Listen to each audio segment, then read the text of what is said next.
पिछले 3 दशक से फुटबॉल की दुनिया पर राज करने वाले लायनल मेसी और क्रिस्टियानो रोनाल्डो का इस फुटबॉल की दुनिया को अलविदा कहने का समय नजदीक आता जा रहा है। ये दो खिलाड़ियों का रुआब कुछ इस तरह है कि लोग फुटबॉल के बारे में ना जानते भी हों, वो भी इन दो खिलाड़ियों से चाह कर भी अनजान नहीं रह सकते।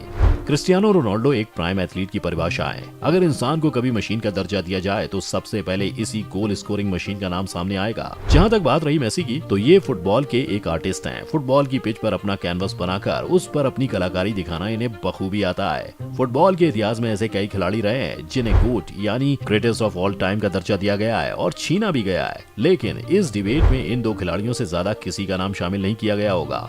इस टाइटल को हासिल करने में ये अपने करियर की बस एक ट्रॉफी से दूर हैं, वर्ल्ड कप। दोनों ही खिलाड़ी अब उस उम्र पर पहुंच चुके हैं जहां पर प्लेयर्स अपनी रिटायरमेंट ले चुके होते हैं या फिर उसके बारे में सोच रहे होते हैं। रोनाल्डो 37 साल की उम्र पार कर चुके हैं और 38 का आंकड़ा उनसे सिर्फ कुछ महीने ही दूर है। अब मेसी की बात करें तो ये अपने आर्क राइवल से ज्यादा दूर नहीं है। ये भी 35 की उम्र पर पहुंच चुके हैं। अब कतर में खेले जाने वाले वर्ल्ड कप इन दोनों के पास एक आखिरी सुनहरा मौका बनकर सामने आया है। तो ये तो तय है कि इन दोनों में से सिर्फ एक ही अपने आप को सभी प्लेयर से ऊपर रख पाएगा, या फिर ऐसा भी हो सकता है कि दोनों हर बार की तरह असफलता को गले लगाकर अपने इंटरनेशनल करियर को हमेशा के लिए अलविदा कह दें। अगर आप सोच रहे हैं कि ऐसा क्यों है, तो इसका जवाब ये है कि फुटबॉल में वर्ल्ड कप हर 4 साल में एक बार खेला जाता है। अब 4 साल बाद ये अपनी बढ़ती उम्र के साथ परफॉर्मेंस को इस लेवल पर बरकरार रख पाएंगे कि वो अपनी जगह स्क्वाड में बनाकर रखें? तो इसका जवाब है नहीं। तो बस अपने देश और खुद को फुटबॉल के इतिहास को सुनहरे अक्षरों में लिखने ये दो दिग्गज खिलाड़ी एक साथ आखिरी बार चल पड़े हैं, अपने देश और अपने फैंस और खुद की लेगेसी और सपना पूरा करने। चलिए सबसे पहले तो ये जान लेते हैं कि आखिर इन दोनों में से किस टीम के जीतने के चांसेस सबसे ज्यादा हैं और इन दोनों खिलाड़ियों का इसमें क्या योगदान रहेगा। सबसे पहले तो बात करें अर्जेंटीना और मेसी की, तो ये देश जिस फॉर्म के साथ टूर्नामेंट में उतरने जा रहा है, फैंस इन्हें पहले ही वर्ल्ड कप की सोने की बनी ट्रॉफी अपने दिमाग में मेसी के हाथों उठते हुए देख चुके हैं। अर्जेंटीना पिछले 35 मैचेस में अनबीटन रही है। इसी बीच वो कोपा अमेरिका और फाइनलिसिमा ट्रॉफी अपने नाम कर चुकी है। अर्जेंटीना की पूरी टीम हर डिपार्टमेंट में स्टेबल है। ओटामेंडी और रोमेरो जैसे एग्रेसिव सेंटर बैक्स किसी भी अटैकर को शांत रखने की क्षमता रखते हैं। मिडफील्ड में डे पॉल पेरेड्स और लो सेल्सो जैसे खिलाड़ी सामने वाली टीम के प्लेयर्स को प्रेस करके बॉल छीनने का रोल बखूबी अदा करते हैं। बाकी अटैक की बात करें तो मेसी, मार्टिनेज, डायबाला और डी मारिया जैसे खिलाड़ी अपनी वर्सटैलिटी से किसी भी डिफेंस को अपने इशारों पर नचाकर गोल मारने के लिए स्पेस क्रिएट कर सकते हैं।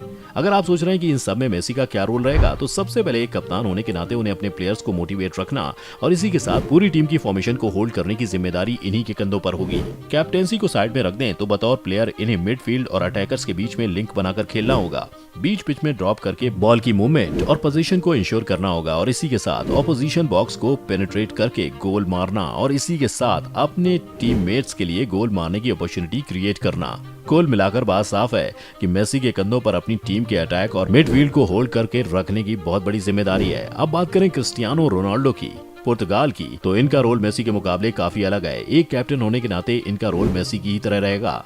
अब इनका रोल एक खिलाड़ी की तरह देखें तो इनका काम सिर्फ और सिर्फ गोल मारना है। एक क्लिनिकल और रुथलेस स्ट्राइकर होने की वजह से इनका काम अपनी टीम को अटैकिंग फ्रंट पर गोल मारकर एडवांटेज देना है। जहां तक बात रही इनकी टीम की, तो डिफेंस में रूबेन डियास, जोस फोंटे और पेपे जैसे खिलाड़ी गोलकीपर को पूरी तरह से सुरक्षित रखेंगे। डिफेंसिव मिडफील्ड के ऑप्शंस और डिपार्टमेंट में पुर्तगाल थोड़ी ढीली नजर आती हुई दिखाई दे रही है। कार्वालो नीव्स और डेनिलो पेरियरा जैसे खिलाड़ी पेस में मात खाते हैं। इस बात को फीफा खेलने वाले खिलाड़ियों से बेहतर कोई नहीं जानता होगा। काउंटर अटैक पर अगर ये आखिरी प्लेयर होंगे तो 1 या 2 प्लेयर आसानी से इन्हें ओवररन कर देंगे। आखिर में आता है इनका अटैक। क्रिस्टियानो रोनाल्डो के अलावा राफा और बर्नार्डो अपनी पेस, ट्रिक्स और स्किल से किसी भी डिफेंडर को जमीन की धूल चटा सकते हैं।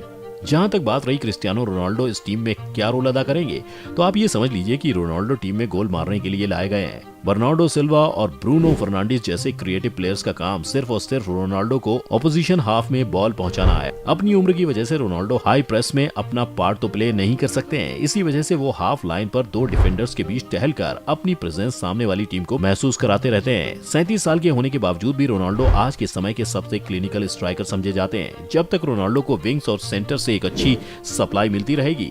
इनसे खतरनाक खिलाड़ी पूरी पिच पर कोई नहीं होगा। टीम को जब भी गोल की जरूरत होगी, रोनाल्डो अपनी टीम को वापस लाने में कोई कसर नहीं छोड़ेंगे। पिछले मैच में पुर्तगाल और स्पेन का 3-3 थ्रिलर तो आपको याद ही होगा। पुर्तगाल 3 बार पीछे गई और तीनों बार रोनाल्डो अपने दम पर पुर्तगाल को गेम में वापस लेकर आए। रोनाल्डो को टीम में रखना दो धारी तलवार की तरह है। सामने वाली टीम के पास जब पोजीशन नहीं होगी, डिफेंस में पुर्तगाल को इनकी कमी बहुत खलेगी। सामने वाली टीम अटैक करते समय इस बात का पूरा फायदा उठाएगी। अब आप समझ ही चुके होंगे कि आखिर इन दोनों की टीम कैसी है और इन दोनों का इसमें क्या रोल रहेगा। अब एज अ टीम इनके वर्ल्ड कप जीतने के चांसेस के बारे में बात करें तो सबसे पहले इनकी ग्रुप स्टेज की बाकियों की टीम को सबसे पहले जानना और परखना होगा। सबसे पहले अर्जेंटीना की बात करें तो ग्रुप सी में होना इस टीम के लिए किसी लकी चार्म से कम नहीं है। 1978 और 1986 में अर्जेंटीना ने जब वर्ल्ड कप जीता था तो इनका ड्रॉ इस बार की तरह ग्रुप सी में ही निकला था। अर्जेंटीना के लिए ग्रुप स्टेज पहली पोजीशन पर क्वालिफाई करने में ज्यादा मुश्किलें दिखाई नहीं दे रही हैं। सऊदी अरेबिया, मेक्सिको और पोलैंड से बेहतर टीम्स को अर्जेंटीना पहले ही हार के कड़वे लड्डू चखा चुका है। खैर, इतने बड़े स्टेज पर अगर उनकी किस्मत उनसे मुंह मोड़ लेती है या वो फिर प्रेशर में आकर अपना फुटबॉल ना खेल पाए, तो ऐसी सिचुएशन में उनको इस ग्रुप से क्वालिफाई करने में मुसीबतों का सामना करना पड़ सकता है। खैर, ऐसे इफ्स एंड वर्ड्स तो आप जितने चाहें उतने जोड़ सकते हैं, पर अभी जितनी भी चीजें हमें दिखाई दे रही हैं उसके मुताबिक अर्जेंटीना को ये ग्रुप क्वालिफाई करके सेमीफाइनल्स तक पहुंचना किसी के लिए भी एक बड़ा सरप्राइज नहीं होगा। अब आप इनके पिछले 5 मुकाबलों को ही देख लीजिए। 5 में से 4 मुकाबले जीत चुकी ये टीम अपना एक अलग लेवल बना चुकी है और इस वर्ल्ड कप में उसके आगे जाने की पूरी कोशिश में है। जहां तक बात रही पुर्तगाल की, तो इनका ग्रुप थोड़ा ट्रिकी साबित हो सकता है। उरुग्वे, घाना और कोरियन रिपब्लिक कुछ ऐसे खिलाड़ियों से भरी हुई है जो फुटबॉल के सबसे बड़े स्टेज पर अपनी काबिलियत साबित कर चुके हैं। खैर, अगर आप इनमें से कुछ खिलाड़ियों को निकाल भी देते हैं, तब भी इन टीम्स में इतनी फायर पावर है कि वो पुर्तगाल के खिलाफ एक ऐसा रिजल्ट निकाल दें जिसे आप भी देखकर हैरान रह जाएं। अपने आखिरी 5 मुकाबलों में पुर्तगाल सिर्फ 3 जीत हासिल कर पाई है। जो बाकी के 2 रिजल्ट्स हैं उसमें स्पेन और स्विट्जरलैंड के खिलाफ ये 1-0 के स्कोर लाइन से हारी है। पुर्तगाल की एक अच्छे डिफेंस और बड़ी टीम्स के खिलाफ एक डिसेंट परफॉर्मेंस डिलीवर कर पाना आजकल कम ही दिखाई देता है। अब आप यही सोच रहे हैं ना कि जब दूसरी बार इनकी और स्विट्जरलैंड की मुलाकात हुई थी तब पुर्तगाल 4-0 से जीती भी तो थी। हाँ, ये बात सच है, पर वर्ल्ड कप एक ऐसा कंपटीशन है जहां पर आपको ऐसे मौके दोबारा नहीं मिलते।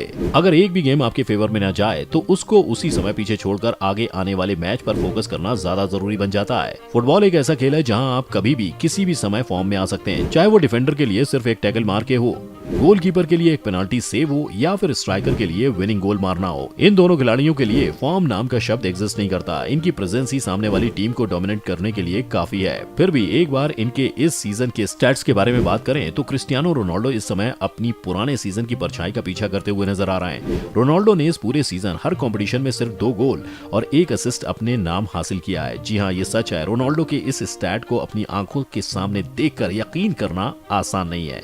अब मेसी की बात करें तो इस सीजन 14 अपीयरेंसेस में से 8 गोल्स और 8 असिस्ट अपने नाम किए हैं। अर्जेंटीना के लिए उनका स्टार प्लेयर फॉर्म में होने से बेहतर और कोई बात नहीं हो सकती। आपके हिसाब से इन दोनों प्लेयर्स में से वर्ल्ड कप जीतने के चांसेस किसके हैं, हमें कमेंट सेक्शन में जरूर बताएं। अगर आपको ये वीडियो पसंद आई हो तो लाइक और शेयर का बटन दबाना ना भूलें। इसी के साथ जितने भी लोग इस चैनल पर आज पहली बार आए हैं वो जल्द से जल्द सब्सक्राइब और बेल आइकन का बटन दबाएं ताकि हमारी आने वाली सभी वीडियोस की नोटिफिकेशन आपको सबसे पहले मिले।